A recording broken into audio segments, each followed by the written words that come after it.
This episode of the Football Journals is brought to you by Elgin City Football Club Director and Elgin City Women FC Director Chris Foot. You can follow all things Elgin City on various social media platforms to keep up with both teams' journeys this season. You can also check out episode 37 of the Football Journals, where Lee spoke to Chris about his life as a director, the progress of Elgin City, and his love for Manchester City. But, you know, in my opinion, you can just skip over that last part, if you know what I mean. But in all seriousness, thanks once again, Chris, for your continued support, helping us keep the lights on here at the studio and making bi-weekly releases of the Football Journals podcast possible.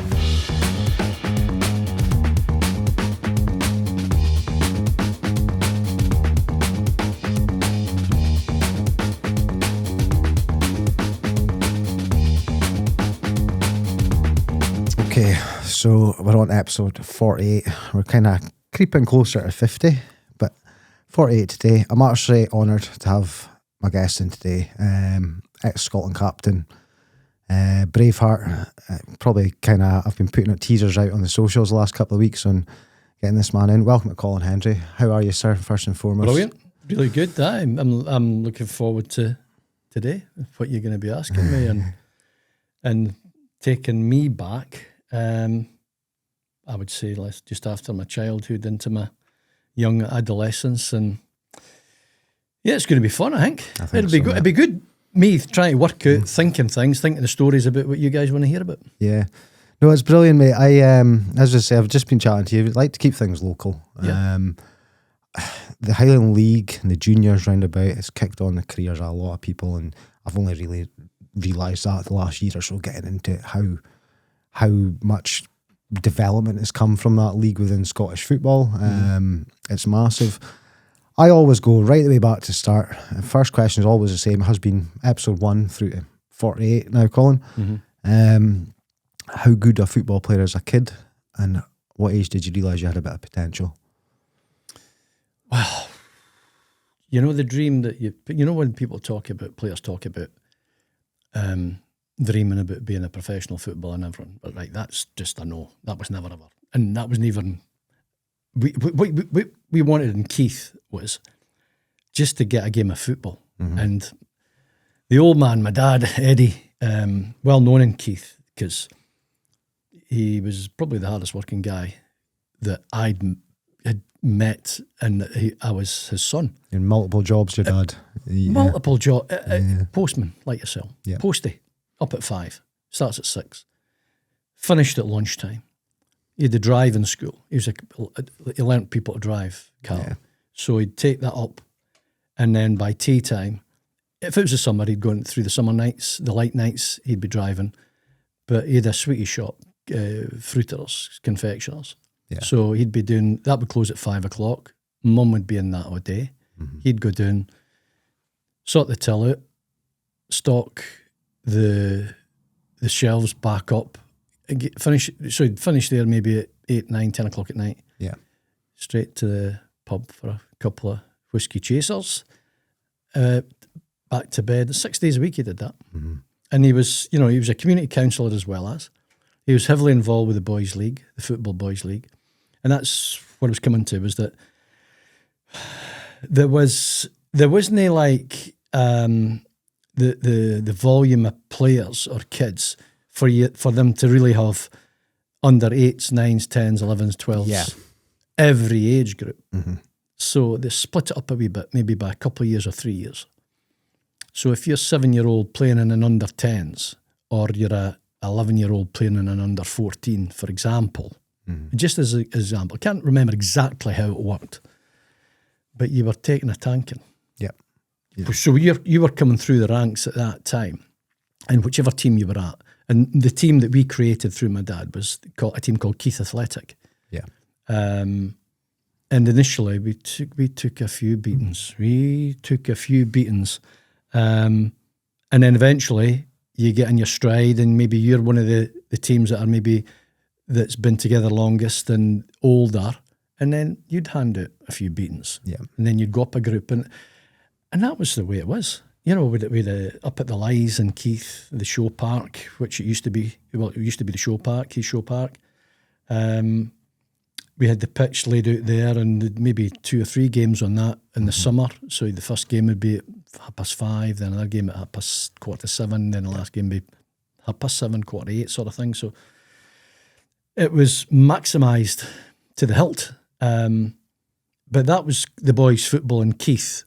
And I'll be honest with you, at no point in time was there anybody talking about anybody, not just me. Yeah. And there were probably better players than me as a kid at that time, becoming a professional footballer. That just was never in the equation.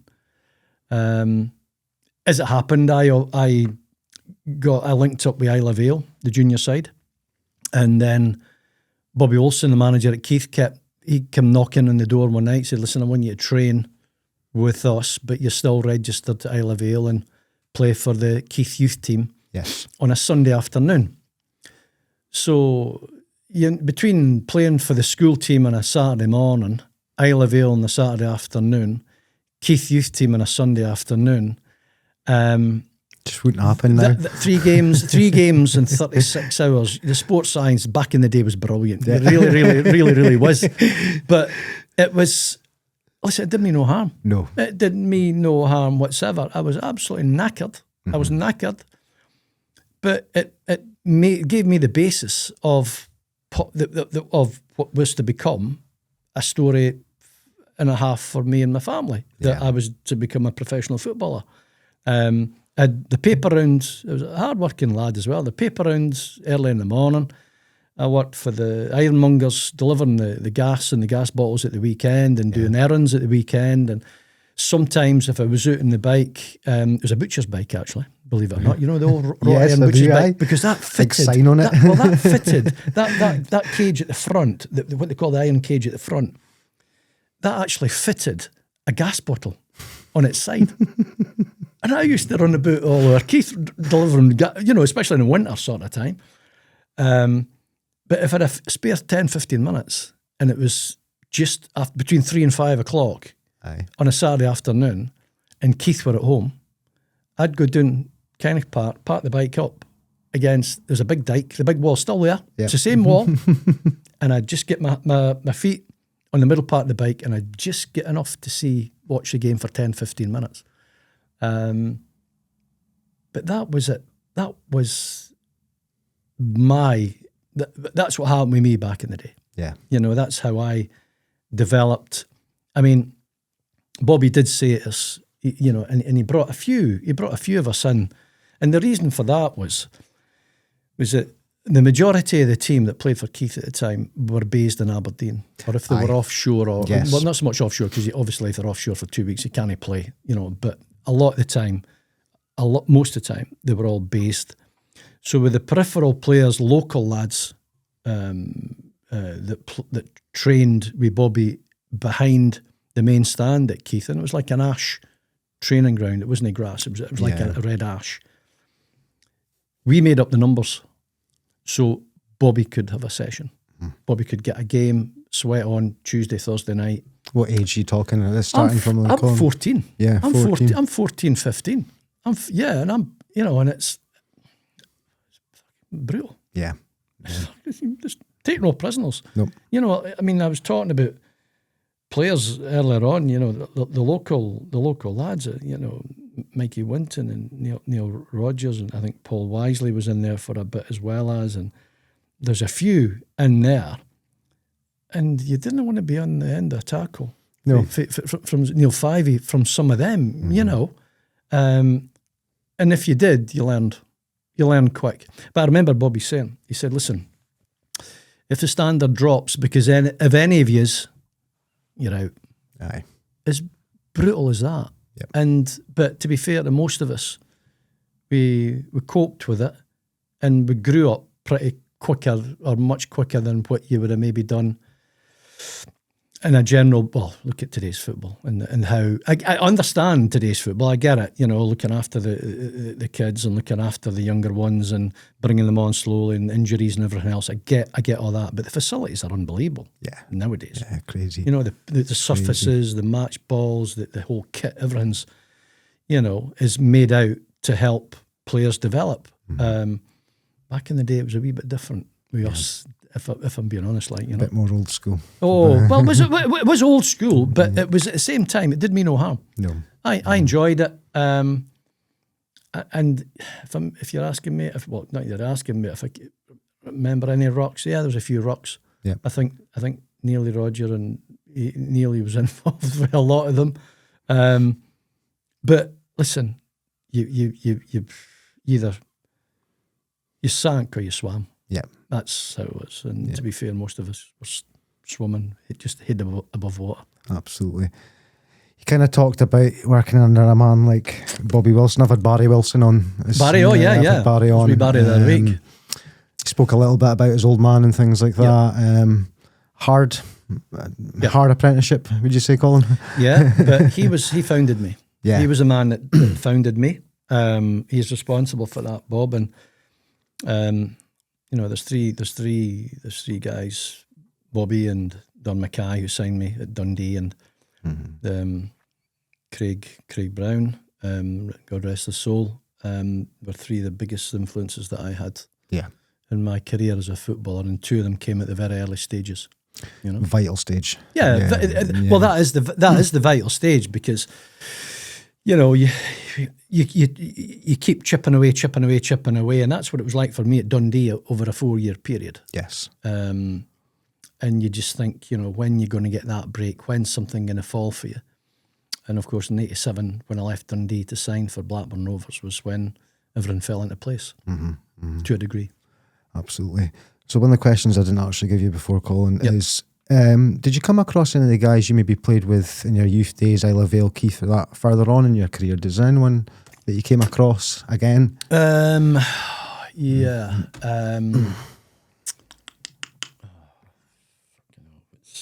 Fullback Malcolm Murray.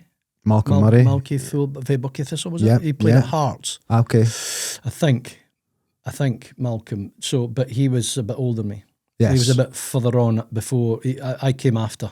I think to it. But I was at Dundee. So when I was at Dundee, for example, Dundee signed Darren McLean from Liverpool, who came from Inverness, I think, or he was from. Right. Okay. Yeah, Darren was one of the up and coming. They thought he was going to be the one, but he left Liverpool, and I think I think was it Dundee? I can't remember. You'd have to check up on that one, but yeah. And then other than that, you kind of cross paths with like Alan May and Nicky Walker and that. Yeah. Career. Nicky, the goalies. Well, Alan, I think Alan was Scotland. Yes, with Scotland. Nicky was a strange. Well, it was a good one actually, because before I signed for Dundee, I'd actually signed for Motherwell.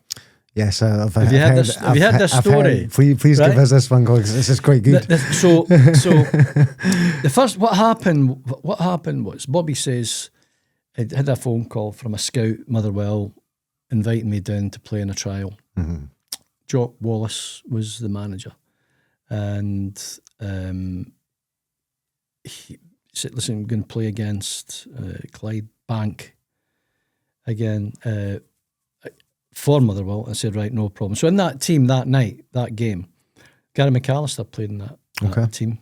John McStay, yes, Ali Mochlin, Tam Boyd, they all played in that game that night. So because we were all similar of ages, sort of thing. But that was the youth team at Motherwell, and I was doing there on it as a trialist.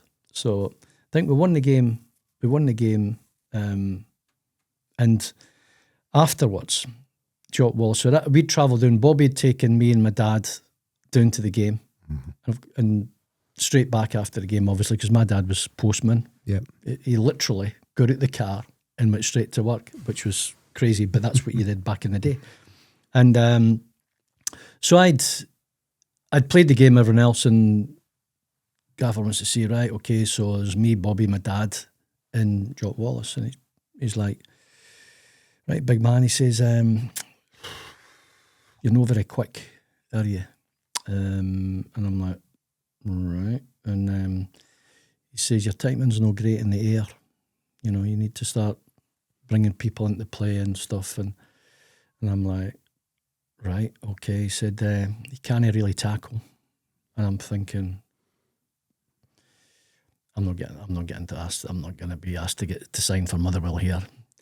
He says, but he says, I'm going to give you a contract. He said, this is where you sign. You know, it's everyone else. And I'm like, so Bobby's rubbing his hands a wee bit. Bobby Wilson, to be fair, because he knows he's getting a bit of it, you know, a bit of money coming towards for Isle of Ellis, a bit of money towards Keith as well as.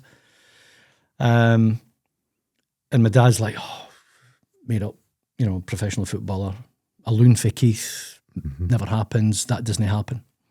So I signs it, and everyone else gets in the car. So it's my dad and Bobby in the front driving back up the road. And by the time we get to Keith, which was probably about 4 in the morning, maybe even nearer to 5 o'clock in the morning, I'd fell asleep and woke up. And as I'm getting out of the car, Bobby's dropping us because he lived in Elgin at the time. Bobby's dropping me and my dad at the house. Bobby says, everyone okay then? Coach, that's my nickname, Coach. He said, yeah, everything okay? I said, no. He says, what do you mean? He says, I said, nah. I said, I don't want to sign for Motherwell. And he says, you're joking? He said, no. I said, no. I said, no, I'm not. Don't. I said, what is it? He said, I said, no, I just don't get the feeling. I said, maybe it was at the time, bearing in mind my age, there was a probability, the possibility of me moving away from home, from being there the whole time. I'd never, ever been away in my life, apart from being on holiday with my mum and dad. Total home bird. And I just thought, initially, recalling, I thought, I just don't want to sign. So what Bobby had already done the night before, he'd... the registrar or the director, committee director, secretary at Isle of Vale, Calvin Cowie, God rest his soul. Calvin, he'd rang Calvin to say, listen, tomorrow send a releasing letter to Motherwell for Colin to sign, because he already signed the contract. Okay. But the releasing letter had to be sent. Yes. So he's ringing Calvin at 4 or 5 o'clock. Hope you've no sent that. Colin doesn't. Hope you've no sent that releasing letter, because Colin doesn't want to go. And that was that. That was more or less it. And I didn't hear from Jock Wallace and his assistant Frank Connor. So Jock was predominantly, obviously, Rangers. Frank Connor was a Celtic man, and the two had left the respective clubs and come together as the team, the management team for Motherwell. And the next thing was, I'd left school, I was working at Double Glazing down beside the railway station in Keith. Versatile Windows was the name. The gaffer was a guy called Colin Miller. And this was about 3, 4 in the afternoon. And we worked 6 till 6. 12 years, 12-hour days, cycled down the big tackety baits, the big dangaries, the lot. And it was about 3, 4 in the afternoon. And Colin Miller comes to see me. He said, listen, I've got a phone call. He said, your dad's on the phone, but you can go. After you've had the phone call, you can go home. And I'm thinking, oh God, is this a serious phone call about something, because I can leave? So my dad just comes on and said, listen, you need to come up the road right away. There's nothing wrong. There's nothing wrong. There's no issues, no illness, but in the family and all that. Everybody's okay. You just need to come up the road as soon as you can. I'm like, right, okay. So, gets the bike up the road, I walks into the house, and here sat Jock Wallace with Frank Connor. And I'm like, wow.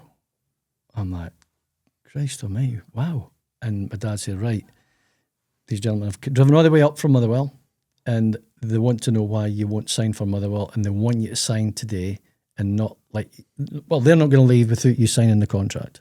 And I'm like, right, okay. Just as that, and there's a lot going on at the time, because Mum was making the fly cup and all that, with the pieces and all that, and the cakes and stuff.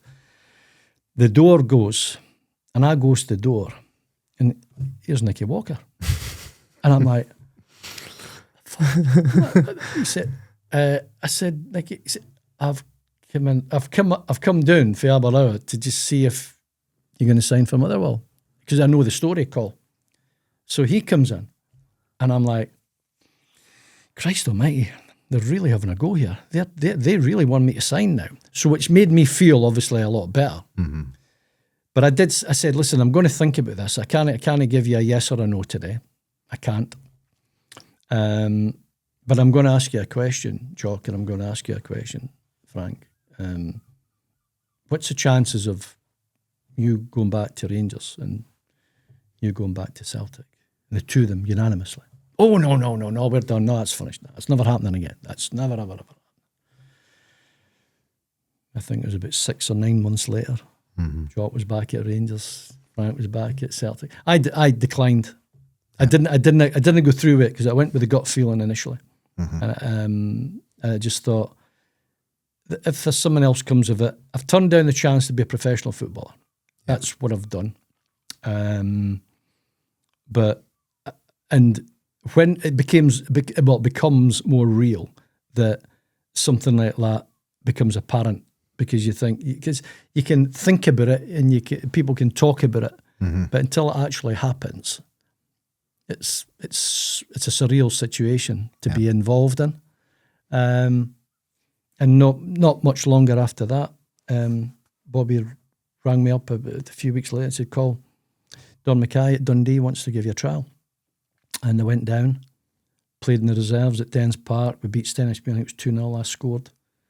And Don said, I'm not letting you go without signing a contract. And that was it. Yeah. That was the start of professional football for me in 1983, I think. 83, yeah. They say everything happens for a reason, Colin, don't they? And yeah. That had to happen for you to get on the chance on at Dundee, and you know that probably kicked on your career in a different trajectory to what possibly could have happened at Motherwell. You know. Yeah, well, it's all hypothetical now because you don't really know, what would have happened and everything else. But as it's turned out and panned out, I made the right decision. Absolutely, I made the right decision all the way through my career, my footballing career, because I wouldn't have changed my career for anything. That's for sure. Yep. So people kind of associate you massively with Keith, Colin, but am I right in thinking you only played twice for Keith? Yeah. I think Charlie Simpson's your man for that. He'll know the stats on that, but yeah, it was only a couple of times. I think I came off the bench from a debut, scored against Inverness Thistle. Yes. Because I started as a striker. Because I was played as a striker. You know, for people that don't know out there, I was a striker to start with.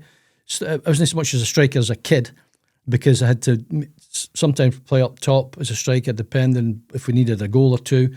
But predominantly, I played centre back as well, that sort of thing. So, but yeah, started as a striker. Yeah, I'm going to come on to when it changed later on, Colin. But do you think you hear so often players who start off in one position and finish in a different position? What do you think moved you further back? Well, it was Archie. Mm-hmm. Archie Knox made that. He and as much as when I lived and played under Archie, that it was probably that was the platform that, although the youth, my platform as a youth coming from the ages of 15, 16 to 17, and then going from 17 to changing position throughout that period, that was full-time football. Yes. So you're a professional athlete, although you probably wouldn't have classed that back in the day as that said, but that's actually what you were. Mm-hmm. And that was as hard as I can remember. Yeah. I remember the first pre-season, but that was with Don Mackay, to be fair, the first pre-season. But ultimately, after Don left and Archie took over, Archie, it was brutal. Yeah, it was brutal. You know, I mean, on a Friday. So if I'd played on a Thursday night, in the reserves, for example, and between Archie and Jockey Scott as number 2, they'd decide who at the reserves could fill the squad up for the game on the Saturday, the first team game on the Saturday. Yeah, they'd select. Sometimes it was 2 or 3 usual suspects, But sometimes there's a couple other ones that we'll have a look at him, just in case. And if he gets a shirt and he gets on, then. And it was all good for the club as well, because the fans were like, bringing the youth through, saving money and all that sort of thing. But Archie, so on a Thursday night, you'd have the reserve game, and then I'd look out for the team, the players that was selected from that Thursday night to be in the squad for the Friday. Yeah. If I wasn't in the squad for the Friday morning, then as soon as I was finished my chores at Dens, I'd try and get the train back up to see mum and dad at the weekend, which didn't happen every weekend. Yeah.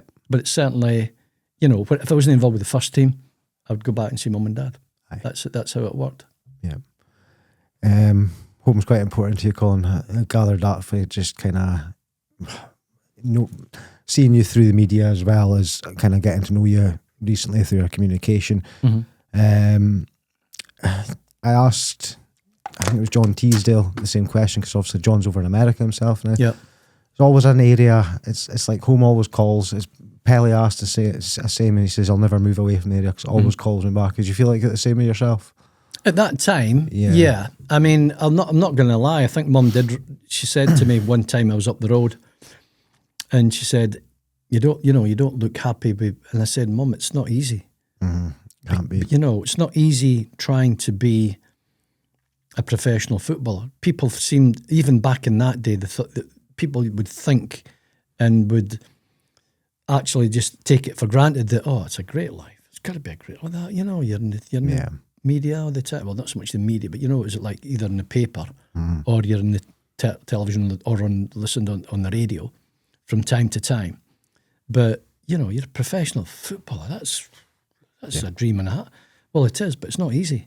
No, don't doubt that. It's pretty brutal. And I mean, the thing about it these days, anybody that's involved in professional football are virtually going to be very, very wealthy at the end of it, in whichever capacity. If you're in, as a player, as a squad player, as a coach, as a manager, as whatever, you're going to be very wealthy people at the end of it, whether you're good or bad, Yes. or whether you're successful or not. Yeah. It wasn't the same back in my day. It was the beginning of it, to be fair. Back, 91,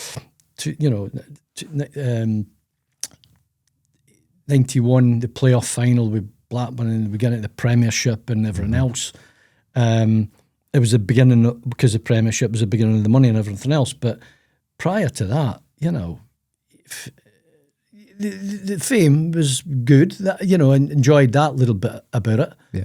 But it's people that was generally working, were making as much money as any footballer, certainly at that time, me, was making as well as.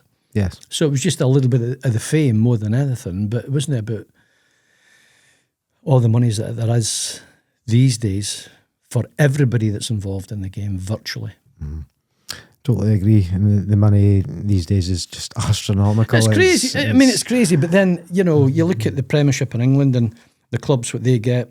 So is it close on to 200 million a year now for just being in the Premiership? Yeah.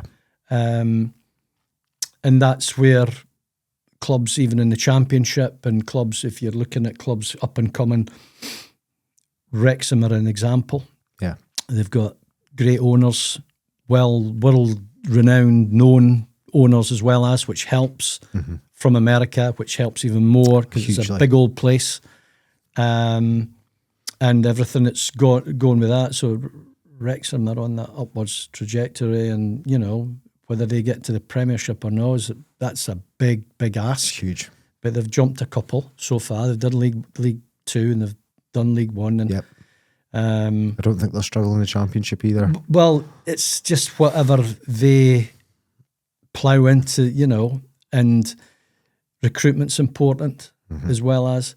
But it seems to be the clubs that's relegate coming down with their, bouncing straight back up because they've got a lot of strength with them coming down sort of thing.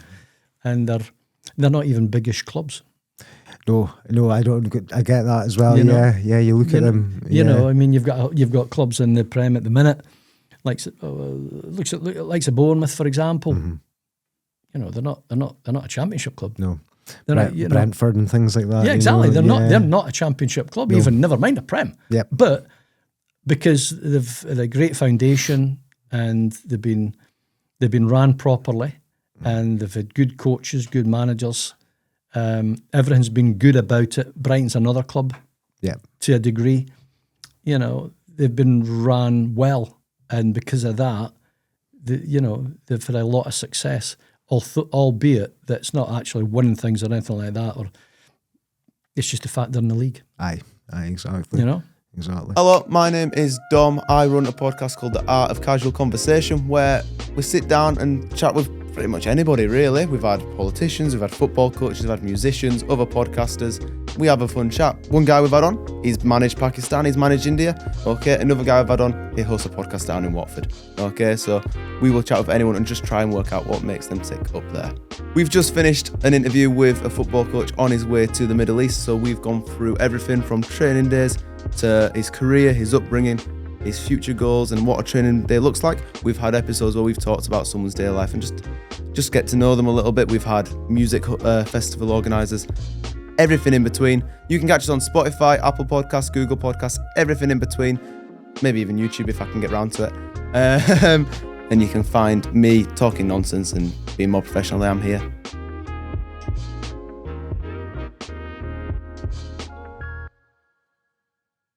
So, Isle of Vale to Dundee, it's a big step up, Colin.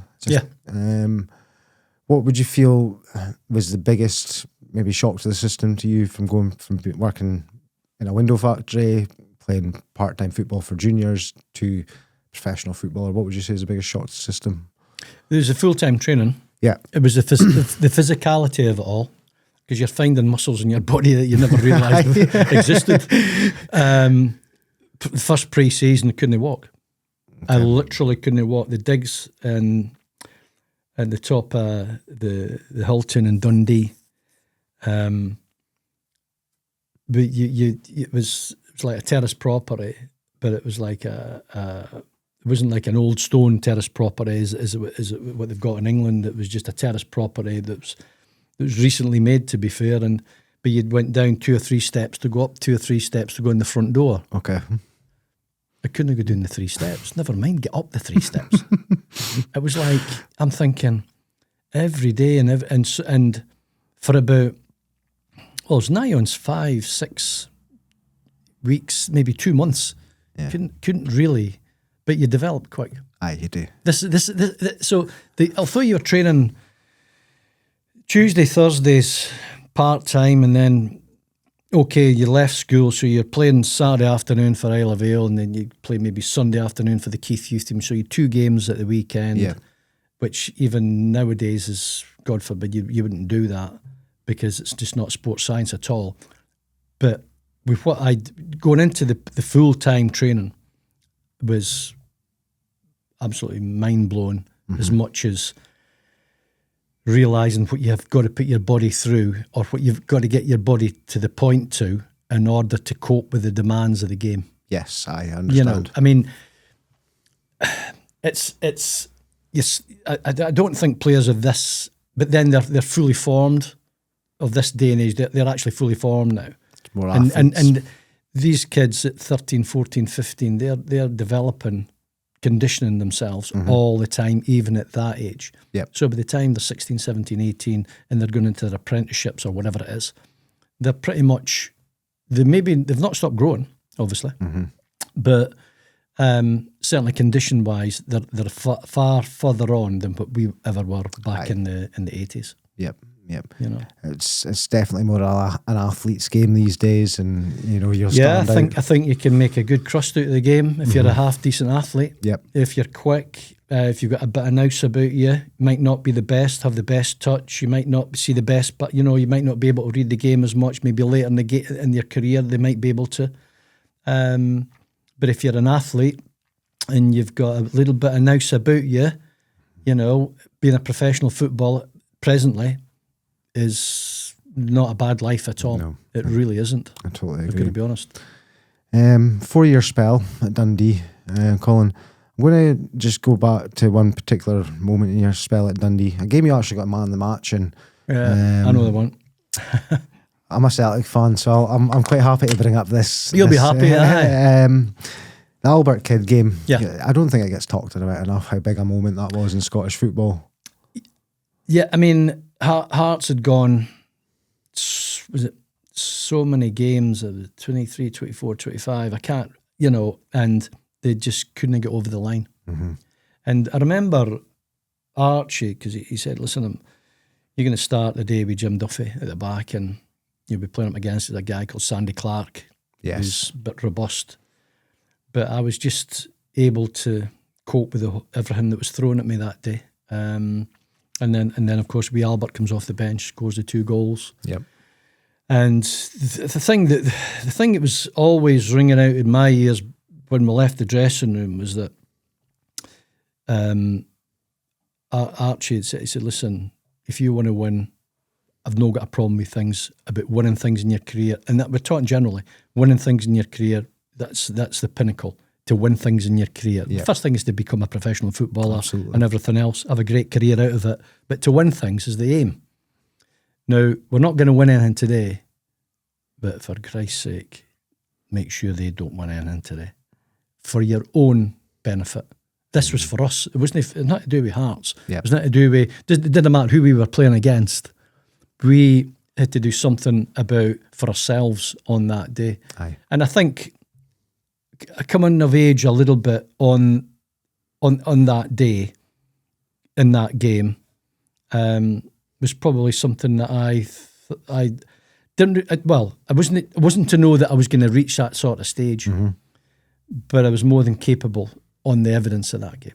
Yep. And it was something for me to work on, because of course after that, Archie left, of course, and I was in and out the side, and as you would do as a young lad coming through, a lot of good things. Yes. And so you maybe take 2 or 3 steps forward, and you maybe take a step back, and that's how it would work. Mm-hmm.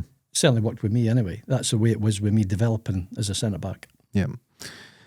Right, you might have to correct me on this, but am I thinking £25,000 took you to Blackburn, Colin? Yeah, 25 grand or 30 grand. Yeah. Yeah.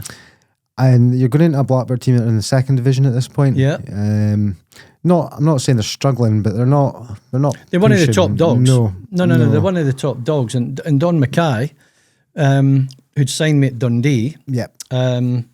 Now he then, I think he was appointed. I wasn't sure if he was at Coventry then Blackburn or Blackburn then Coventry afterwards. I think it might have been Coventry then Blackburn. But anyway, I got a phone call. Well, it wasn't so much a phone call. It was Jockey Scott. I was playing the reserve game on the Monday night against Rangers, and we were 2-0 up at half time, and Jockey just said at half time, he said, everybody okay? And everyone, no problem. A bit of a cigar out. I was playing against a player called Colin West. Okay. When I'd signed for Blackburn, and he'd moved back, because he was at Rangers at the time, he moved back to West Brom, I think it was. And we played one night, and we got sent off together, strangely enough. That's a different story. But Jockey just said, he said, yeah, no problem. And I think it was a few minutes in the second half, number 5 goes up, my number. And I'm like, and it was about, is he taking me off for the game on Saturday, or is he prepping me? And you would get, because I was only getting just over half a game. And I'm thinking, I need 90 minutes here. You know, even if I am involved in the game on the Saturday, this is Monday night, it's like 5 days before, and I'm looking for a game. That was it. So it wasn't the best, happy about getting subbed. But as I went across to the dugout, Drew Jarvie, his assistant, Jockey, his assistant, he said, big man, listen, Gaffer's in the changing room waiting to see you. So I gets into the changing room, and Jockey's there, and I'm like, what is going on? What is going on? And he said, listen, I've had an offer from Blackburn for a few quid. He said, it's up to you. You can stay here if you want, but we've accepted the offer.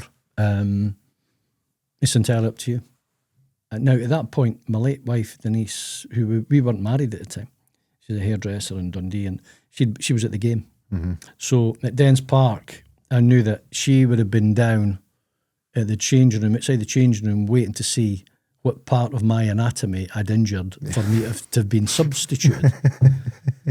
So I nips out, and she's looking, and she's like, "What's?" I said, "No," I said, "I'm all right. I'm all right." And she said, "Well, why have you been taken off?" I says, "Blackburn's offered 25 grand or whatever, 25 grand." And to be fair, me and Denise looked at each other at the same time and said, "Where the fuck is Blackburn?" Don't have a clue. Hastened to add, I was on that train the day after. I didn't get to Preston until about tea time. I got picked up. I didn't meet the players because the second leg of the Full Members Cup semi-final was at Ewood Park on the Wednesday night. Yep. And it was all, I was then working back, and it's all falling into place that I'd only played over just half a game.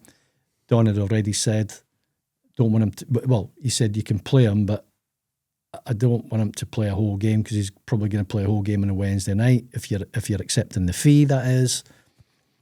So as I said, I'd met the players just before the game and played the 90 minutes. We beat Ipswich, I think it was 3-0. And 3 weeks later, you're in a cup final at Wembley. You know? It's crazy. So I'd kind of try to do the research on it, Colin. I think you're the last Scotsman to score a winner in a final at Wembley. Most recently, I found someone that scored in a final. Brian McClare scored in 94, but it was part of a 4-0 win. So I'm pretty sure you're the last Scotsman to score a winner in a cup final. I've thrown that out to social media quite a bit because how many Scotsmen have scored a winning goal in the cup final at Wembley? Yeah. Now, I don't think MD's going to get over and get better than Kenny's goal for Liverpool against Bruges. Of course. You know, in the European Cup final, I think that's what it was. But just to score a winning goal in the cup final at Wembley was huge. Someone else. Yeah. It really, really was. And for a Scotsman, and you know, it's surreal to work and think about it and work it back. But to be fair, there wasn't a lot of people. And when I do chats and dinners and everything else, I do throw that one out. And I said, somebody must know somebody that scored a winning goal in the cup final. Yep. There's very few, if any. No, as I say, the last Scotsman I could find was Brian McClare in 1994. And that was a 4-0. That was a 4-0 win. Because Paul Dickoff scored the equaliser, didn't he? That's right. Against Gillingham in the playoff final. I thought it was a playoff. And Stephen Fletcher scored, but that was part of I think it was 3-1 or 3-2. Right. To actually be a winner, a winning goal. Yeah, winning goal. I think you're on the mark. We won 1-0, and what a goal, by the way. Volley. Everybody listening and watching this, they'll be like, fuck yeah, I didn't know about it. Get it up. Get it on YouTube. Charlton, Blackburn Rovers versus Charlton, 1987 Full Members Cup final. 40,000 in attendance. 40,000, 87th minute. Yep. 3 minutes from the end. Ian Miller, Dusty, Scotsman from Perth. He crosses it. And Bob Boulder comes out. He gets a touch on it to a degree, just a slight. And I'm in the corner of the 18-yard box. And as it bounces, I'm on the half volley. And I've just spanked it. Yeah. Proper. And it's gone in. And it's a proper finish, by the way. It's a proper finish. But to win a goal, to win a cup final at Wembley, it's crazy, isn't it? Because I do my 4 years at Dundee, and it's up and down, and it's a proper roller coaster. But that's as much as I'd experienced. Aye, of course. And that's all I ever knew. And I'm thinking, well, that's the apprenticeship, or the unwritten apprenticeship as such, that you've got to go through to become a half-decent footballer. Yep. But to do the 4 years, then within 3 weeks, I went back to Dundee, and no bugger knew me. Nobody knew me when I went back to Dundee. But in the darkest depths of Lancashire, everybody knew me. Everybody wanted a signature. Everybody was wanting it. They're like, of course, I mean, you didn't have the photo telephones back in the day. Yeah. But everybody wanted to buy you a pint, or they just say, can you sign this? It was crazy. You couldn't go anywhere. Aye. It really was crazy. But and I think to the younger ones out there, it is a good story. It is a good story. I know it's my story, but it's a good story because it just shows you keep your head down and keep working, keep chipping away, keep working, keep chipping, take the knocks, take the kicks. Yep. And that's still happening these days. I'm watching players all the time and following their careers and everything else. And the only thing about it, of course, these days is it's a lot more comfortable financially. Yes, absolutely. That's the difference. Huge That's the big difference. Yeah. I mean, I was in the Hilton in Dundee. I mean, I wouldn't say I was getting chased every night by gangs or anything like that, but I could run. So as long as I could run, it was all right. But yeah, it was crazy how it worked. It really was. Do you know what in your first spell at Blackburn, Colin? Do you know what your most successful season goal tally was? Oh well, to be fair to Don, he said when he signed me, he said, "Big man," he said, "Listen, you're going to play centre half the first game, but towards the end of the season, he said you probably will play a few games up front because the reason they signed me for was in time for that game against Ipswich was that Glenn Keeley, the centre half, the regular centre half at Blackburn Rovers, his father had passed away. Okay. And the funeral was that day. Right. Okay. And he said, I'm a centre half down. So there's a lot of different things to fall into place for me to play that game against Ipswich on that night. But after that, I think on the Saturday I set up the winner. We won 1-0, Simon Garner. So I played up front with Simon Garner on the Saturday. And of course, I played up front with Simon against Charlton at Wembley as well. But the goal tally, no, couldn't I tell you? 12. 12 was it? 12. Was it? So your best season in your career was 12. In that season, you got 12. Your second spell at Blackburn, you got 12 in your whole second spell. So you got the same amount in one season you did in your whole entire second spell at Blackburn. So just little things I was looking at before coming on. Crazy. But, so here's one I'm buzzing to ask you about because Ryan's a Man United fan over there. All right, okay. You've scored in a Manchester. Just give it. You've scored in a Manchester derby as well. Yeah. 3-1. You put City up. It finished 3-3, unfortunately. Yeah. But what's it like to be a part? Because that was when it was the proper Manchester derby at Main Road. And I mean, the goal itself, right? I mean, obviously, which you'll probably come to later on. A lot of people talk to me about the Gascoigne goal in Euro 96 at Wembley, Scotland, England, and everyone else. And fantastic goal from an unbelievable footballer, And I throw that back out to the people in England when I'm speaking because I talk about it.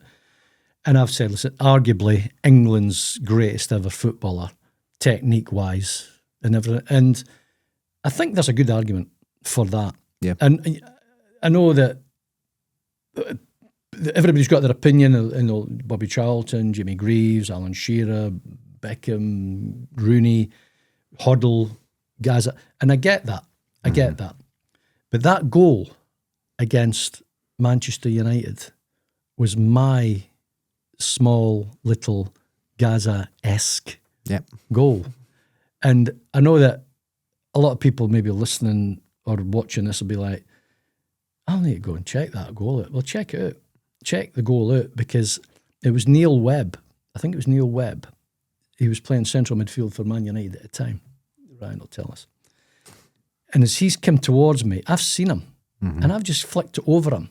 Not to the same degree as what Gaza did with me at Wembley in 96, but I've just flicked it over him, got it, kept running, played a 1-2 with Big Niall Quinn, and stuck it past the goalie and wheeled away.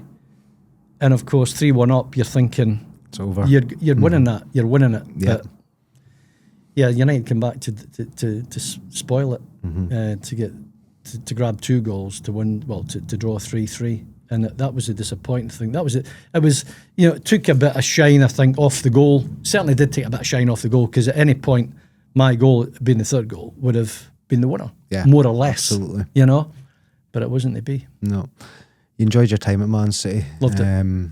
Fans voted you Player of the Year as well when you were there. Yeah, loved it. Everything I've kind of listened to you speaking about City, you've kind of always spoke fondly about it. Colin, do you ever go back to City? I was there a couple of times last season. From friend who's got a nice box in a halfway line, but it's just trying to get to all these different games because my son's at MK Dons. Yes, of course. And I try and go and see as much as him.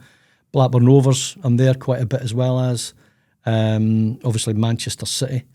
And listen, I try and get a game myself every weekend to play. Aye. I still play and I still love playing because I can. Hopefully on a Sunday, if I can get 90 minutes on a Sunday, I'm delighted with that.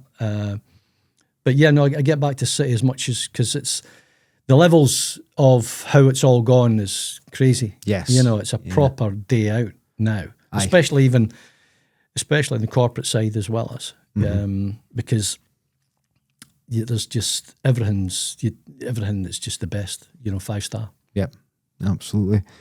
So one of the things I'm going to bring up, and I just think this is an absolute national tragedy. You didn't make your Scotland debut to 27 years old, Colin. My partner Sarah, she's in Edinburgh, a big Hibbies. She's a Hibbies fan, and she said, "Imagine if you'd played or been selected." And I said, "Yeah, but it's what it is." I've still got 51 caps. I've got 51 caps, and in that, I'm delighted, over the moon to have my first cap at 27. Yeah. Mm-hmm. Do you think it was maybe playing in the second division, the first division, that's possibly hindered that, or do you think it's possibly a combination of who's in the Scotland defence at that time? I think it's a combination of everything. To be fair, I mean, you've got one of the best modern day centre backs for me at that time was Richard Gough. Yes, Goughy was right at the top of the tree. He could have probably played for most teams. Yep. I would have said, on the back of Miller and McLeish, without mentioning Dave Neary, Paul Hegarty, who had a stronghold in the 80s, them four. Yep. Then you've other centre backs as well as who were. Was like Morris Malpass and Morris, to the left hand side, but then you'd Craig Levine, you had Alan McLaren, I think Tommy Boyd. Well, Tommy was in with me. Tommy was in there with me and Colin Calderwood. There's a few of us, but eventually I managed to just sneak my neck out in front.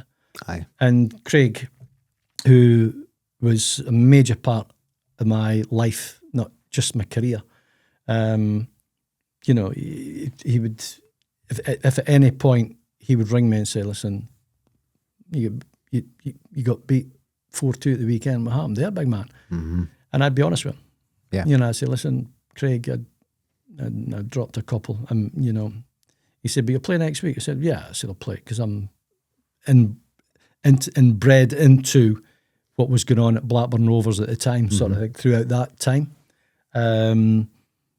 But no, he said, "I'm just checking, just making sure," and he gave you the option to actually explain sometimes how poorly you've played. Yeah. And you don't often, that was never you never really got a chance a lot of the time to even spill the beans on it to your manager of that team. Yeah. I mean, because Craig was an international manager, not a domestic manager that I played under. And the domestic managers, obviously, they were more concerned about the next game. It's always the next game. If they win that one, forget that. Get the next game. If they get beat, then they've got to look at things, why and how they got beat in order for it not to happen the next time. Yes. Yeah. That's a fascinating insight into that, Colin. First cap, Estonia, 19th of May, 1993. Can you remember your first call up and things, like how it went about? Was it a shock to you? Were you in about squads? It was a couple of weeks before, and I was playing one of the final games of the season, and I'm pretty much in my ritual pre-match the day before and everything. It's a home game, and I'd got home. And Denise had taken the kids, or gone to pick up the kids, let me have my rest in bed on the Friday afternoon. She was probably going to take them to, I don't know, probably McDonald's, because they were only babies and like treats and everything else, and then come back maybe 5 o'clock, 4 or 5, maybe a bit later than what they would normally. So I get my rest. Mm-hmm. But at this time, she hadn't left the house and the phone goes. And back in the day, of course, the phone that was in the bedroom was linked obviously to the phone, Of course, yeah. downstairs, but you'd switch the ringer off upstairs, sort of thing. But you could still probably hear the phone because we had a biggish house and there was a phone in the hallway and it rang out. You know, everybody. But generally, Denise, when she left, would switch everything off. So as any phone calls come through, I wouldn't get them. Aye. Anyway, this one day, phone's ringing out, and I'm like, just about to get to sleep. I'm like, I picked the phone and I'm like, what is it? Thinking it was Denise on the other end. What is it? Denise like, I've got the gaffer on the line. It's Kenny. And I'm like, Douglas, I'm like, oh, what's up? I said, well, I'm in bed like gaffer like. He said, oh, I'm just ringing to tell you you've been picked to play for Scotland. Come tomorrow, fresh sun. Bang. That was it. Wow. I'm like, what? And that was it. That really was it. And I know Denise came running up the stairs and she said, can you believe that? I said, no. But Kenny being Kenny, man, a few words. Yeah. You've been picked to play. But he wanted to do that. Yeah. I remember when the day after he said, listen, big man, you worked hard and it's taken a while, but you've probably got there. And I know that it's a big, big thing for you, especially how you talk about your country and the game. And, you know, I said, well, it's just unbelievable, Gaffer. And I knew right away that ringing my mum and dad and Keith, because they were the first to get to be told, you know, to be selected. I'm not guaranteed to play, but I've been selected from the full international country. Yeah. Proud moment. Unbelievably proud moment. Because that's the pinnacle. You know, you're playing for your country at the highest level. Yeah. You know, it doesn't get better than that. Do you ever think maybe at a point of 25, 26 gone, do you ever think, is this ever going to come? Well, I was one of them that never give up. Yeah. I was never ever one to give up, but I wasn't openly thinking, or I'd passed maybe, I think it maybe passed the position of hoping. Did you ever find yourself looking at squads thinking, I should be in that fucking squad? Look at that squad. Well, I could only, I mean, I was selected, and of course it was after twice. I was selected in the Premiership Team of the Year twice from your peers. Yeah. So they're saying, listen, that's the best. So if you're in the top 11 players in the whole of the Premiership, you've got to have done something proper. Absolutely. And where people rate you. And it doesn't really matter about people's opinions at that point, because it's all about the people that's playing the game, that's playing against you, playing with you. The ones that playing with you couldn't select you, obviously. But the ones that are playing against you, that's where your vote, the votes came in, sort of thing. So that, in reflection, something that I'm extremely proud about, extremely proud of. But no, there was, you know, it was what it was. I built up a good relationship with Craig, as Craig had done with Gary and Coisty and a few, you know, other high-profile, successful players in their own right. And you know, the patience side of things. Yeah. And I know my mum says I've got a lot of patience, and my partner says she's like, you're as patient as I've known. And I said, well, cast your mind back to 93 when I got my selection for Scotland, and just keep chipping and keep going.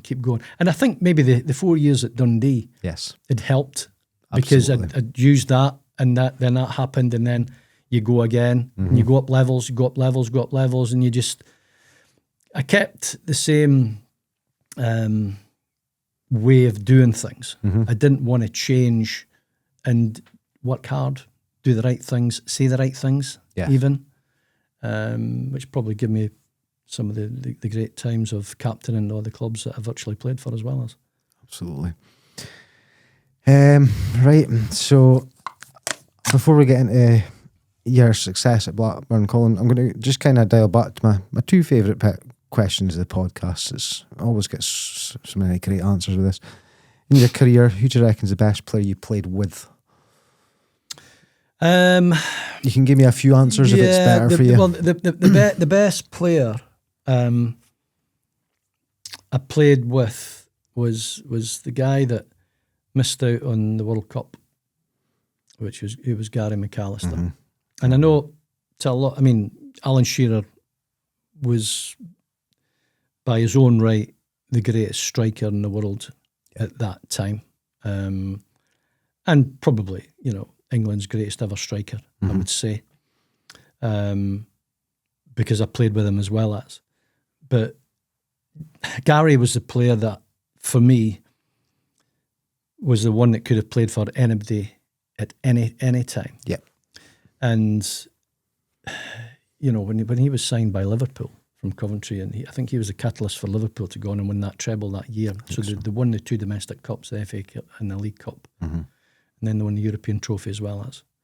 And Gary was he was the player that I thought that scored a lot of important goals. Yeah. And drove the team on. But he was an outstanding footballer. Yep. He really, really was. And I know there's a lot of people say, well, it's got to be Shearer. And I said, yeah, Alan was without doubt the greatest ever striker. But there was just a bit more to Gary's game as there had to be, being a central midfielder in relation to a striker. Yep. As a striker, you didn't need to tackle. And this is true. Right? And on top of that, Gary didn't need to tackle virtually, because Gary never lost the ball. Yep. You know, but it's not a slight on Alan. You know, I think Al did tackle me in the game, money that was at the playoff game, and he got a yellow card for it. I'll not mention that. But no, Alan was outstanding. Yep. World class, but Gary McAllister world class as well as for me, just for me, you know. Flip side of the question, Colin, who's the best player you've played against? Several. There are several, to be fair, but the one that stood out in my mind was Romario, and we played Blackburn Rovers played Barcelona in a mid-season friendly, and it was in Almeria, who were going out of business. Okay. They weren't in the top league at the time, and Barcelona, the TV rights or whatever, we were getting paid a few quid. The benefactor at Blackburn at the time, Jack Walker, said, listen, I know it's a bit of we're out for a couple of days, but it's worth a bit of money to the club, which was great because he obviously put a bit of money into the football club, being the benefactor. I didn't actually play against Romario, but he was just the one that I thought, because he wasn't even in the squad for the World Cup in '98. Ronaldo, the original Ronaldo, you know, he was something else. I managed to get the better of him on a personal level on the day, but he got the result that he wanted because they beat us 2-1. Thierry Henry, you know, what a player. Just frightening. There's a few. There's a lot of strikers. How was Eric Cantona to play against, Colin? Well, Eric was a bit naughty. Yeah. Eric was a bit naughty. Yeah, Eric. There's only 2 players in my career that I've been spat on, and Eric was one of them. Yeah. But he could take a kick, you know, but he could give him out as correctly. well. He correctly, when he controlled, he could be a devil. Yeah. Great footballer, though. A world class footballer again, and I think at times for Manchester United, and only the Man United fans would be able to maybe back me up on this, was that he would have been their player that everybody would look to if things weren't going too well at United from within a game, not generally, just within a game. Eric will sort it out. Incredible. Just one of them players, a moment of magic, and or just sort of pass a lot of the time, you know, just doesn't matter how it comes, just comes out of left field, passes made, goal. Yeah. United back in the game. Absolutely. Hello, Ryan here, owner of the Lighthouse Podcast Studio. Whether you're launching your first podcast, recording an audiobook, or need professional video production, this is the space for you. I've built the studio from the ground up to be a creative haven with high quality gear, sound treated room, and full support from recording to editing. Audio, video, or both, we've got you covered here. So if you're ready to bring your voice or vision to life, book your session today at the Lighthouse Podcast Studio, and I hope to see you in studio very soon. You can get in touch with me through various social media channels such as Facebook and Instagram under the name of Lighthouse Podcast Studio, or contact me through my website at www.murraypodcaststudio.co.uk. Right, Colin, I was trying to do my research. I think you're second Scotsman to win the Premier League. Is that right? Or are you Brian McClare, I think. Brian McClare won the Prem.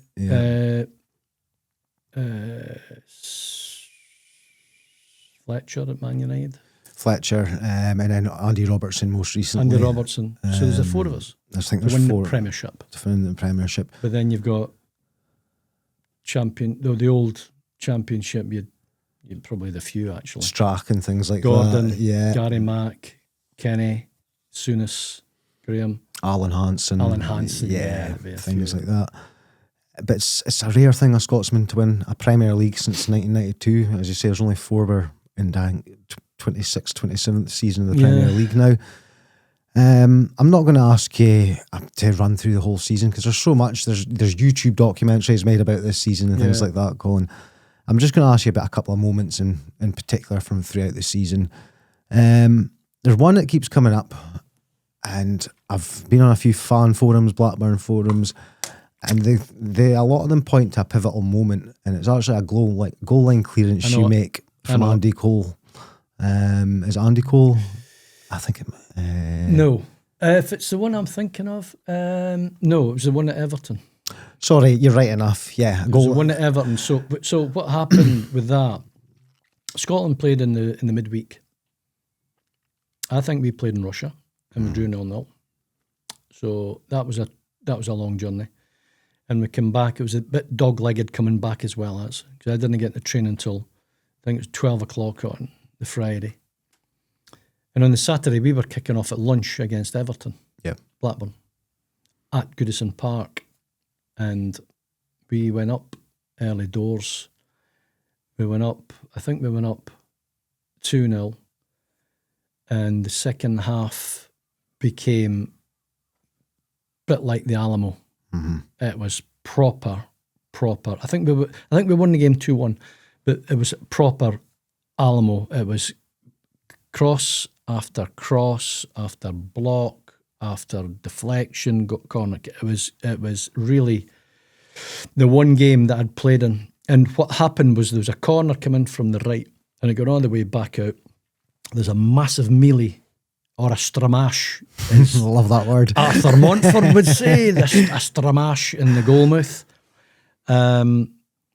And the ball ended up about 3 yards in front of me. And all I could see was somebody just about to pull the trigger on it. And I was falling. Mm-hmm. And I couldn't have stopped myself from falling. So I thought, right, stick your head in the way. And I ended up getting down low, putting my head in the way.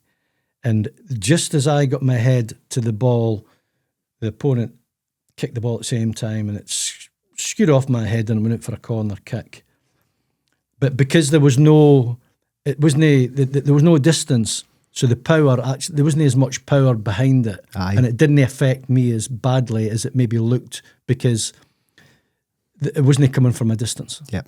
And although it was as hard as it could be, I don't think the opponent could have got as much through the ball as he could have. Aye. But that was, I think they showed that quite a bit. But we'd won the game. Mm-hmm. We won the game. And then on the Monday, or I think it was maybe the Tuesday night, we played QPR at QPR and we beat them. So we'd beat Everton on the Saturday and we beat QPR on the Tuesday or Wednesday night. But at halftime in the game on the Wednesday or against QPR, when I've came in at halftime, I think we're winning. I think we were winning the game. But Ray Harford absolutely tore a strip. 10 strips off me completely. He's like, and he's like, you're there. And I'm like, Ray, I said, I'm out on my knees. I've not got anything. Mm-hmm. He said, I'll take you off. I said, no, don't take me off. Don't take me off. I'll sort out the second half. I'll sort it out. And I did. I can remember Ray really, pulverising me at half time. Yeah. Because it was so important that we take another 3 points. And I think that was the weekend. That was in April. I think. That we won the league. Yeah. For me. Mm-hmm. That 3 games that I played in, Scotland and Russia, Everton at Goodison, and QPR at Loftus Road. Yeah. That 6 days or 7 days, whatever it was, 3 games in that time. And they were full on. Yes. They were full on. Because you can imagine the pepperoni we took in Russia. You know, I think we drew 0-0. And it was a big point for us to qualify for 96. But it was, I think that was probably the one instance that I can relate back to when we won the league. Yeah. I would say. Do you think, obviously, there was talk and you had maybe been pushing the season before and starting to push up and maybe make a bit of a trip. Did you expect yourselves to win the Premier League the way it ended up happening? No, the thing about it was we were never ever openly talking about winning.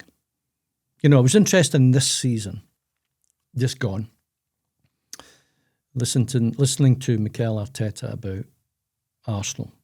Okay. Winning. Not talking about on the subject of winning. We never heard Kenny talk once about that. Yeah. You know, Kenny wouldn't even make reference to winning the Premiership or winning the prize or winning, you coming at the top of the tree. We never even spoke about it. We really didn't.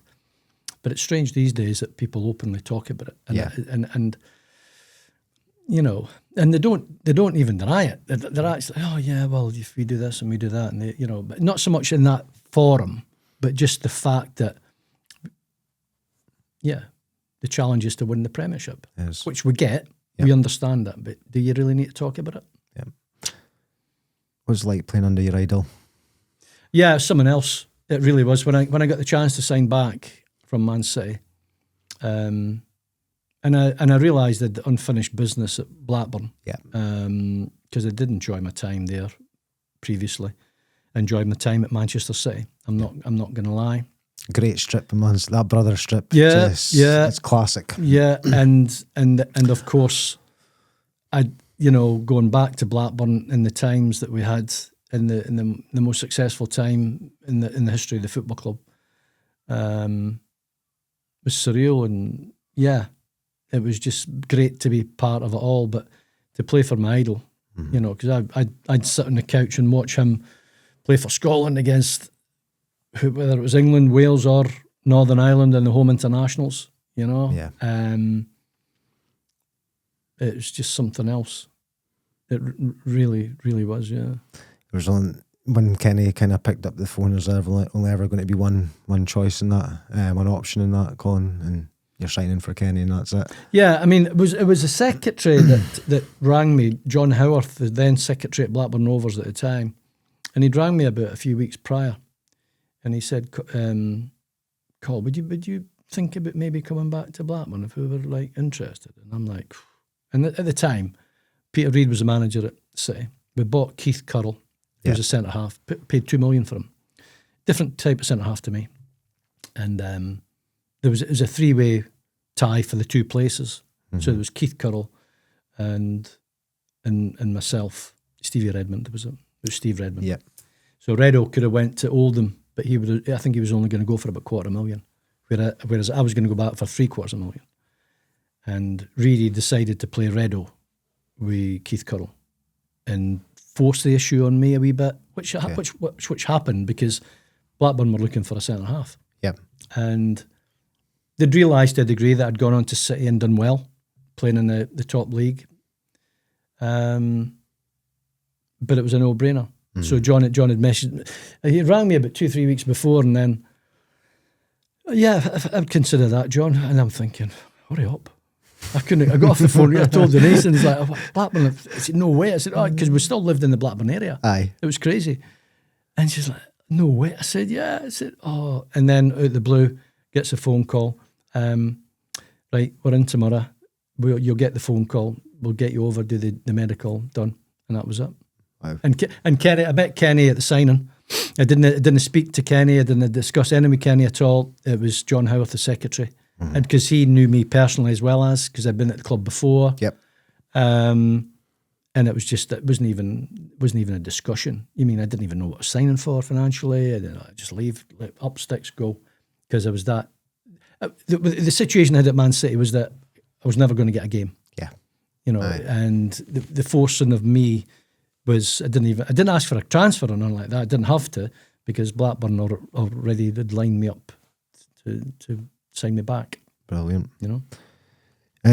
So I go back. I would class in a young man's life his first proper World Cup as the kicking off of football in his life. It certainly was in mine, Colin. I don't know about yourself. Your first proper World Cup where you really understand football, and it kind of makes or breaks you with football, and it's like.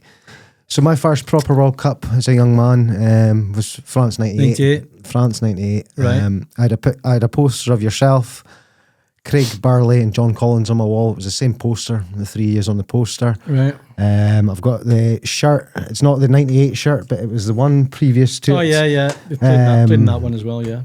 That you're all in this shirt. France 98 captain. Is that the proudest moment of your career? Yeah. Without a doubt. I mean, I'm not gonna lie that I think our best player didn't obviously get to play in that, Gary, because he did his ACL. But you know, it's how it falls for you, and and the good thing about it all was that my dad was there to see me, and my late wife Denise was there as well. We were all in the stadium, and from a family point of view, it was just something you couldn't really make that up, if I'm being honest. Not to come from Keith along the road and be born and bred there, and then to have the great honour to captain. And I knew within Craig that he said, I want a dominant captain. I want somebody in the team that people can look up to a degree. And I think sometimes you can be that figure, but you've also have to have your little bits of credentials alongside that. Aye. You know, and to have won the Prem in England, and to have won not that I'd won the Premiership in Scotland at that time, but I then went on to, you know, I'm happy with that. I'm delighted with that. But the fact that and you've got things have got to fall into place, as well as you've got to be drawn. Yeah. In the opening game, you're playing against the world champions. It's only Brazil. Crazy, man. Crazy. But yeah, you know, that's what not that I'd ever had an aim, but when you become a professional footballer and you go from strength to strength to strength, then you think, oh, that's possible. Yeah. That is possible. But it's never ever going to be possible. Yeah. To captain Scotland in an opening game of the World Cup unless everything falls into place. And of course it did. When people speak to you back about your careers, it's probably one of the most talked about things, captain of Scotland at the World Cup, you maybe get asked about most. And then they said, oh, what was it like to play against Ronaldo? You know, and I said, well, leading up to the game, I'm thinking, right, how much better can he be than the players I've already played against? Because he is probably, you know, the world's famous striker. You know, I know Alan Shearer was playing for England, and playing for Blackburn at the time, as well as, he'd moved on to Newcastle at that time as well as, but Ronaldo was the man, eh? Yeah. Yeah, you know, when poster boy, you know, and winning playing in European finals and everything else, as well as domestic cup finals. Yep. He was the one that everybody, you know, was, and for me, it was the next challenge. Aye. You know, but the next challenge is that you're captain your country in the opening game of the World Cup against the world champions. Then doesn't he really? There is no next challenge. Yeah, I know exactly. There's no another level up, because you're involved in it. It's happening. Jay, this is something I don't get to ask very often, Colin. When you experience them highs in your career, do you struggle to replicate them again? You know what I mean? Yeah, oh, listen, you put them out there, you leave them alone. Yeah. You leave them, and then when you go and revisit them, just like we are doing right now, we talk about it, brings, you know, here's my next. Aye. You know, you don't talk about it every day. Yes. And you don't think about it every day either. But when you're involved in something like this today, then all the memories come flooding back, and you revisit it yourself, and you know, and very rarely do you think about things that you've done wrong. It's all about the good things. Aye. And the disappointment. With Scotland, there's always a bit of disappointment, as any Tartan Army fan will know, and I get that. It was strange. It was interesting to hear you talking about 98 because I was in 1982. Yep. So I went with my mum and dad Aye. to Spain in 82. My dad was there as well. But me and my dad, there's only me and my dad went to the game in Seville against Brazil, the Dave Neary toe poke. But we all went to the game in Malaga, New Zealand and Russia. But it was a great trip. So for anybody out here listening, I'm dyed in the wool Tartan Army. I'm Absolutely. I was 15 and a half, I think I was 16, something like that. And it just sticks with you forever. Yeah, It's like unbelievable. going, Unbelievable. You never lose that. Maybe not a lot of people know this, or maybe they do, but you've got a perfect hat trick for Scotland, although in different games. Yeah. 2 of your goals, I actually found out, came in your last game for Scotland. So left foot, right foot, and you've got the header. It's hard to say, but like obviously it's San Marino, Malta, doesn't really matter. Scoring for your country, you get representing your country, and then on top of that, scoring from them. Well, always the thing about when even getting an opportunity to play for your country is something else. And I thought with other games and everything, I think maybe a set piece. And of course, it was 3 set pieces. Yep. It was 3 set pieces. The header against Malta in Valletta was a set piece. And then the 2 goals against San Marino, one for the left, one for the right, set pieces. Yep. Free kick and a corner kick, I think it was. So it's like perfect. It was a perfect hat trick. But then being an ex-striker or starting off my career as a striker, I would have liked to have thought I would have scored a goal for my country. Yeah, but absolutely. I got 3. Okay, so we've got touchy subject for me. Treble Rangers. Yeah. Now I've heard the story. Did you originally think that from David Murray was getting in touch with you about a testimonial? Is that right? Yeah, I was in my 10th year at Blackburn. Yeah. Blackburn Rovers, and it was in the World Cup year. The season before the Walter Smith resigned, he left. And there's quite an exodus of players left Rangers at the time. A lot of Scottish players. Yes. So Dick Advocaat was appointed the new coach.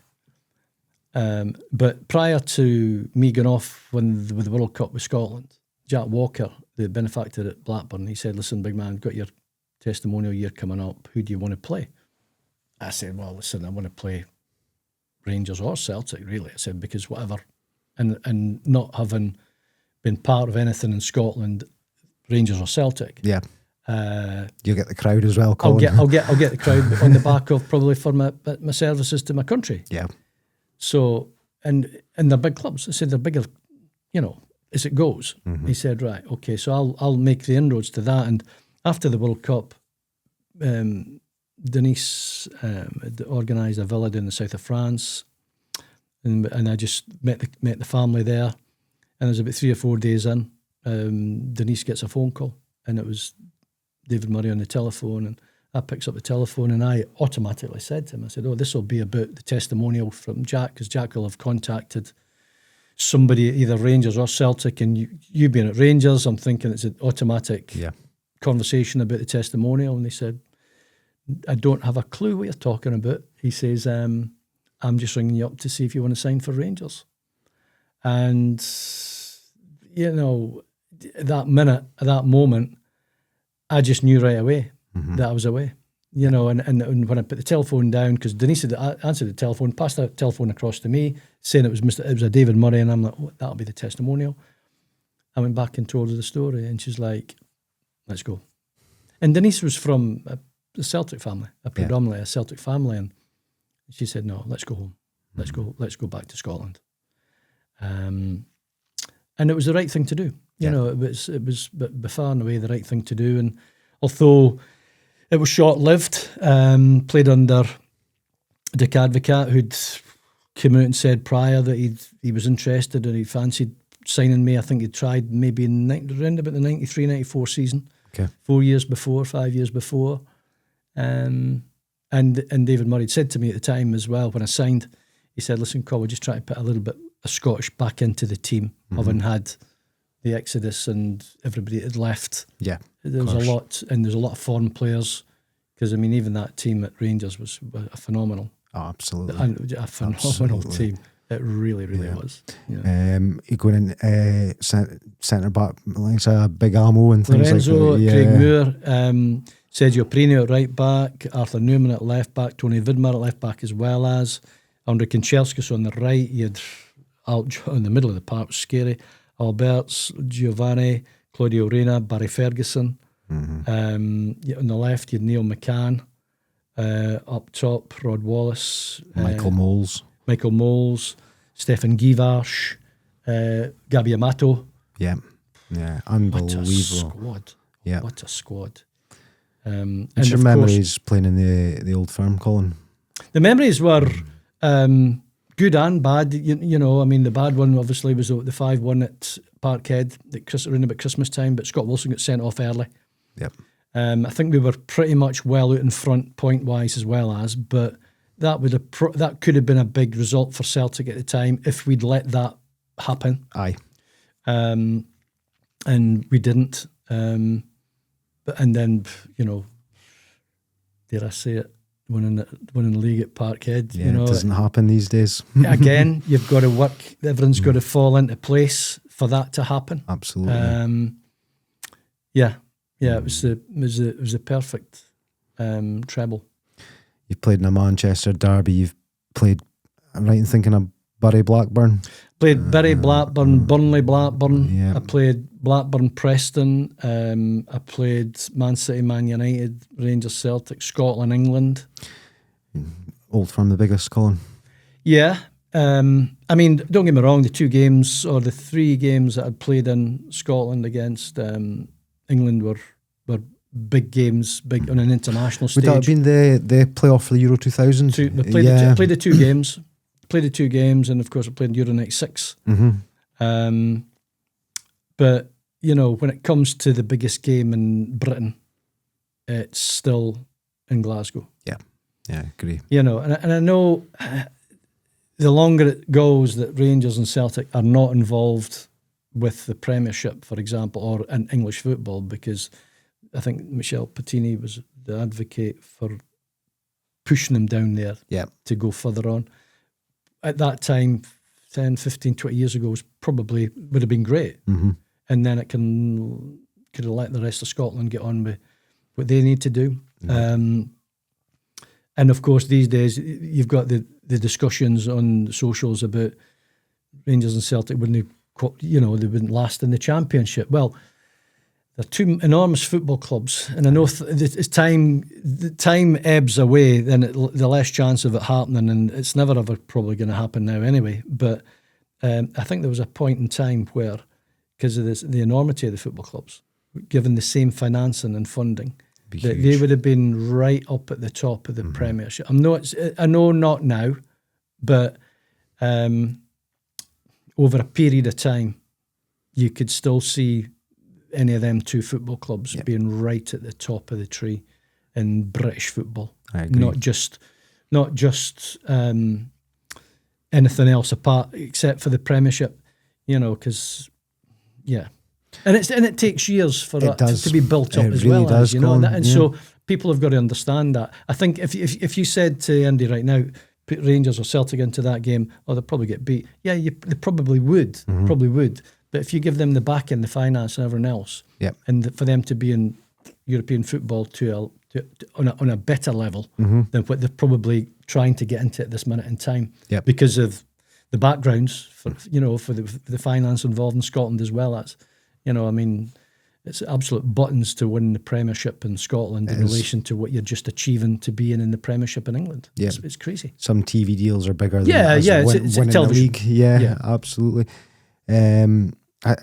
I always kind of point back to, you go anywhere in the world, you've probably been at a lot more places. There's always a Celtic bar, there's always a Rangers bar. Yeah, you know, absolutely. Anywhere you go in the world, it just shows the support is worldwide. It is worldwide, and but as I said, what's catching up now is that the other clubs that's in the Premiership in England, these are now beginning to develop, but it's taken years. Yeah. You know, I mean, it's taken a while. My ex-club, Man City, the fingers pointed at them so many times about, you know, where have they been for like 40 years or 50 years and everything else? Well, they're still there. And even when I played at Main Road in front of 38,000 sellout or 42,000 sellout or whatever it was, you know, that was back in the late 80s. Yeah, exactly. You know, exactly. so and that was, dare I say it, 35 years ago. Yeah. Crazy. It's money. 45 years ago. It's money, as we say. Yeah. Colin.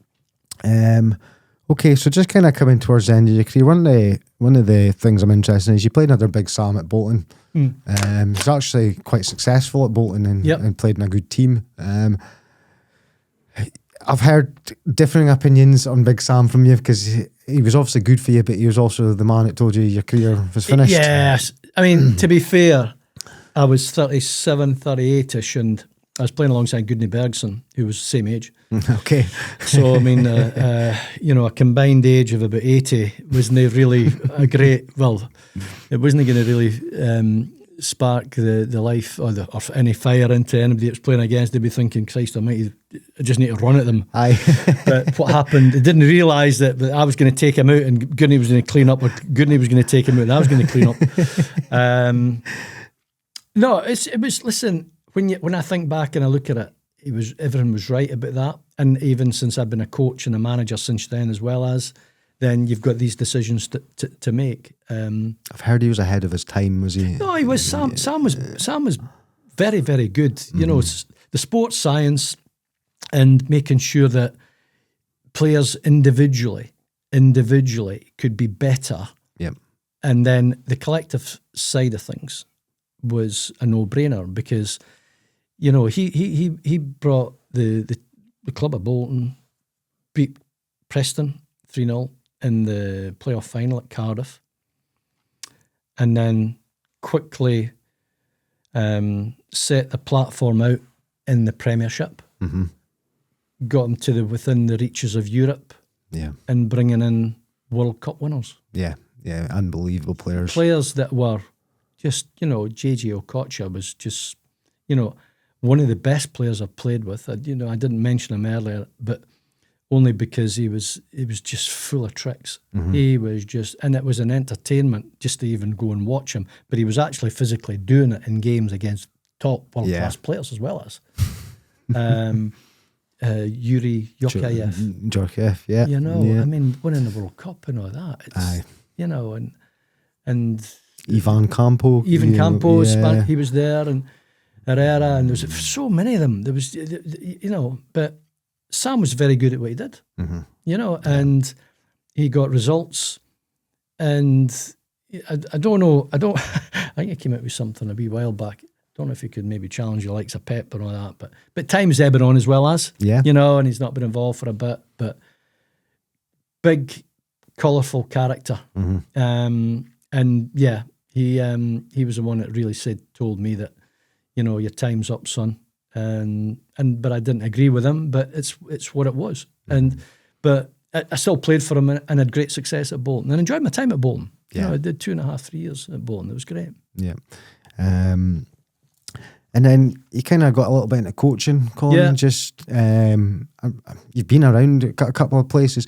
You enjoy coaching because it's always, when I spoke to people who've came from a playing career to coaching, it seems like a bit of a come down, almost like it's not the same, but you're trying to reach the same. Well, it's as close as you're going to get to being back in that dressing room, being that player. But the only thing is you're not that player that's going to be able to walk out and play. I mean, okay, I still run around even at my age, and I still get a game of football virtually every week if I can. And that keeps me generated psychologically. I need that, and I want that, and I can do it, and I'm fit enough. So that's why it helps me. But when you've got to try the coaching because I love the game. Yeah, I just love the game. I know my partner says like, "What game's on TV tonight?" And I'll give her 3 to watch, and she's like, you know what I mean? All at the same time, because with the television and everything else these days, there's a game on live virtually all the time. Yeah. So I enjoy it. I enjoy it all, and the coaching. I was at Blackpool for, was it 14 months, 16 months, something like that, and that was an education. Yeah. You know, I proved to the powers that be there that I could run the football club, I could manage the football club, I sustained the football club into the same position as they were in the season before, albeit in the fans' eyes it wasn't good enough. I get that, but I cut the budget, I reduced that. So I showed all of that. I did coach at Clyde as well as, but unfortunately that was cut short due to my late wife Denise having a surgical procedure that went wrong. And a wee bit of Boston United with Steve Evans, who is one of the most colourful characters I've coached with. I think we did a B licence together, or it might have been the A licence together. Me and Evo, there's a few of us on that one. But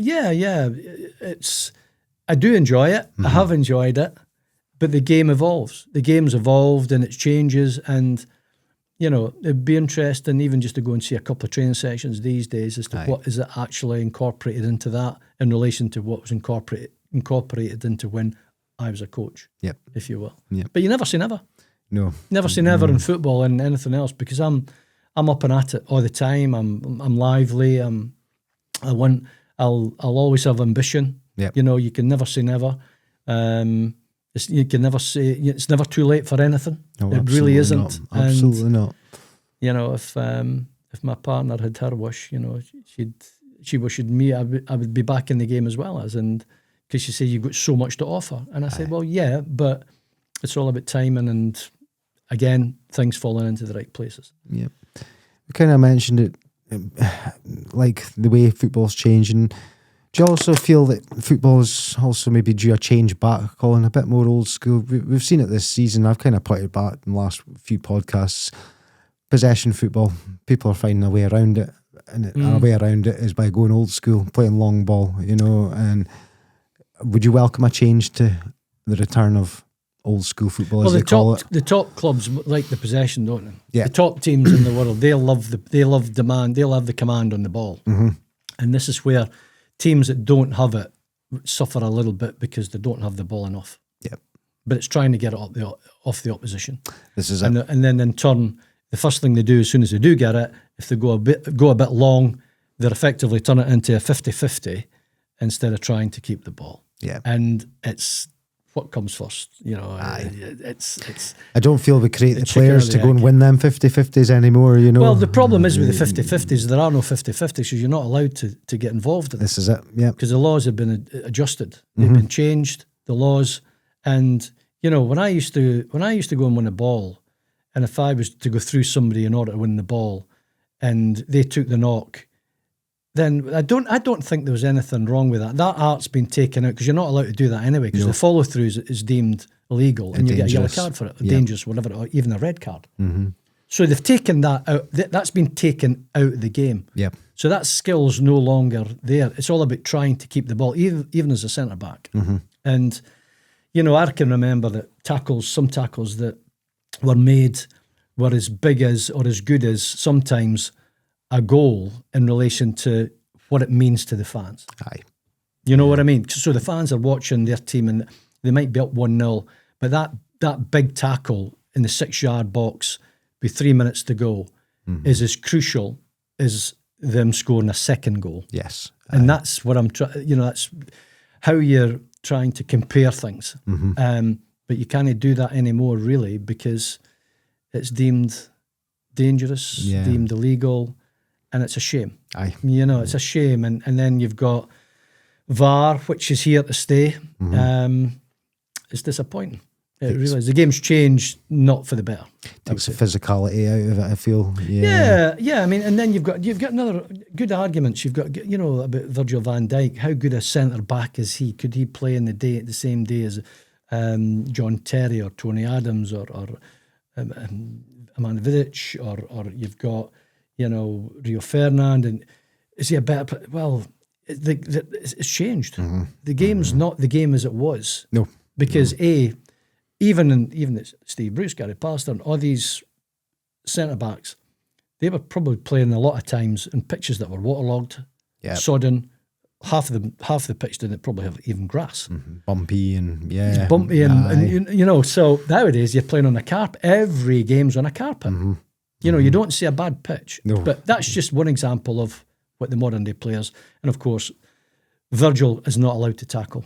Yeah. So you can't really have a go at him about that because the rules have adjusted.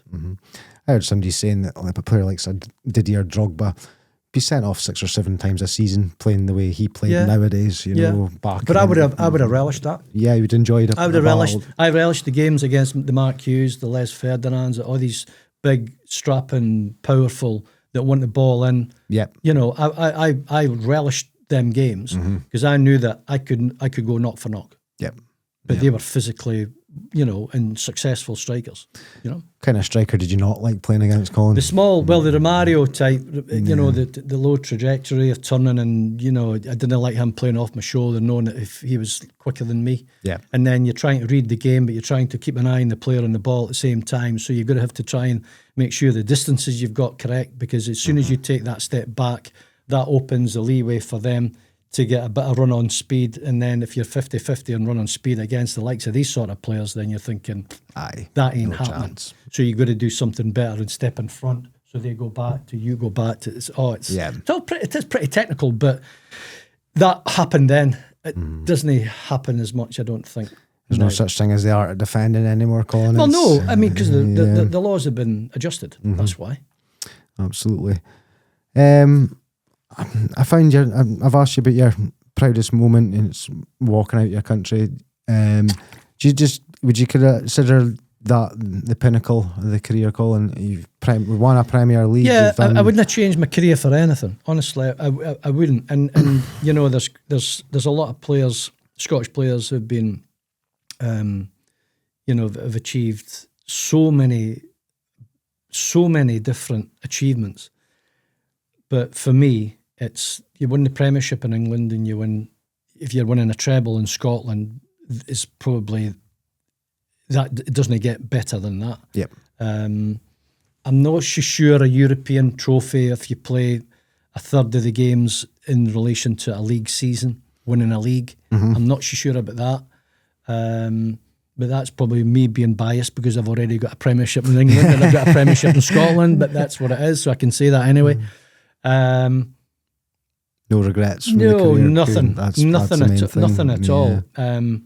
No, honestly, and even reliving some of the experiences that I've gone through with you today, Lee, and it brings everything back to me. And it does get the hair in the back of my neck. You know, it does make me think about small things to some people, but big things to me, like my dad and my late wife being at the World Cup in the opening game, and huge, and just the whole thing is just crazy for a loon for Keith. You know, because when you go back to the initial questions, when you're saying like crazy, crazy, madness, Colin. Thank you for the last hour and a bit. It's been an insight. Not very often have an ex-Scotland. You're actually my second Scotland international. Right. Bobby Clark, the goalie. Oh, Bobby, yeah. So Bobby was on a few months ago. He's an absolute gentleman, Bobby. But still on the golf course every day in his 80s. And, wow. Is he local? He is. Stays in Lossiemouth. Yeah. Right, brilliant. Moved through here for the golf, he said, and loves it. Brilliant. It's good to see you local again, Colin. And yeah, I'm up for a bit. I mean, my mum's had a wee bit of ill health, but she should be okay. Good, and, that's the main thing. Keith, but yeah, good to be back. And it's like we see you. I've seen you playing for Murray Mental Health and things like that. The guys still do loads. Do loads at a game for the teenage mental health down in Grangemouth a couple of weeks back, and then at a game, a Rangers Celtic Legends game there down in Wishaw for the homeless. Yeah, I get games. I get enough games. Keeps you sane, as you said. Yeah. Well, as long as I can run and I'm fit enough. I like my 90 minutes. If I can get my 90 minutes, and I'm happy with that once a week. Yep. Even at my age, but it's just what I've been brought up with, and I've enjoyed my life. And if I can still do it, why not? Absolutely. Always finish the podcast in the same question, Colin, for everyone. If there's a penalty that needs scored to save your life. Yeah. Who takes the penalty? Alan Shearer. Alan Shearer. Yeah. Yeah. Yeah. I've watched him do a finishing session, and you obviously had to think about that. And in that finishing session, say 20 attempts on a finishing session, whether it's right or left, coming for the right or left, whether it's a free kick or a corner kick or whatever, he hits the target 18 times. Insane. Probably scores 15. Insane. I'm in the middle of doing my licenses myself and things. I was on a course with Neil McIntosh, maybe you know Neil. He's one of the local tutors. Right. He was on his A license with Alan Shearer, and he says Alan Shearer on to finishing, and we've got Alan Shearer taking the session, and he says to Alan, "What's your technique for finishing?" And Alan says, "I used to just aim for the goalkeeper and hit it as hard as I could." Yeah. And it's like as basic as that. It's crazy, isn't it? When you think about it. But he did have the technique, obviously. Yeah, Alan's side foot, his side foot in the ball into the net is probably as hard as some people trying to lace it through the forefront of their foot. Yeah, but he was just the best at it, without a shadow of a doubt. Unbelievable. Thank you, Colin. Appreciate it, my man. Pleasure. Okay. Thanks, Lee. The Football Journals is now on Patreon. If you sign up on Patreon for just £5 a month, you can get access to our upcoming guests and the chance to ask your own questions, the ability to watch our podcast with full video exclusive, audio only on all other platforms. You can get your episodes earlier than anyone else, sometimes a few days, sometimes a week, but you will get your episodes earlier than everyone else. Chance to request guests of your choice. We will do our utmost to get them on the show, if obviously within reason. I can't go asking Cristiano Ronaldo on the show. And one bonus episode per month. There's already a bonus episode on there. You'll get a further bonus episode every month. Sign up today at patreon.com/footballjournals, capital F, capital J. That's sign up today at patreon.com/footballjournals, capital F, capital J.